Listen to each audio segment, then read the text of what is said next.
হাতিয়া ২ নং সানন্দী ইউনিয়নে নদী ভাঙন রোধে ব্লক তৈরির কার্যক্রম শুরু হয়েছে। আশার আলো দেখছে এলাকাবাসী। নোয়াখালী হাতিয়া ২ নং সানন্দী ইউনিয়নে নদী ভাঙন রোধের ব্লক তৈরির কার্যক্রম শুরু হয়েছে। এলাকাবাসীর দীর্ঘদিনের দাবি পূরণে এই উদ্যোগ নেওয়া হয়েছে। ব্লক তৈরির খবর শুনে ইউনিয়নের মানুষ আশার আলো দেখতে শুরু করেছেন। তারা মনে করছেন দ্রুত ব্লক স্থাপন করা গেলে নদী ভাঙনের হুমকি থেকে তারা স্থায়ীভাবে রক্ষা পাবে।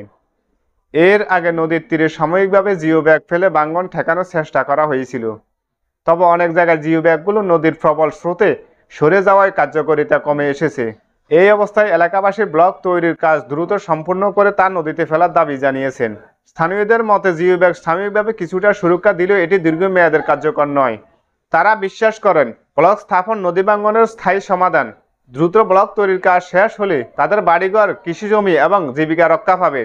নদী ভাঙন রোধে নেওয়া এই উদ্যোগে সানন্দী ইউনিয়নের মানুষের মনে নতুন আশার সঞ্চার করেছে।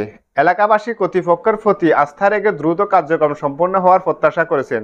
তারা মনে করেন সঠিক পদক্ষেপের মাধ্যমে তাদের গ্রাম রক্ষা করা সম্ভব হবে। এই ছিল হাতিয়া টিভির বিশেষ আয়োজন। আর আপনাদের সাথে আছে মোহাম্মদ ইসমাইল।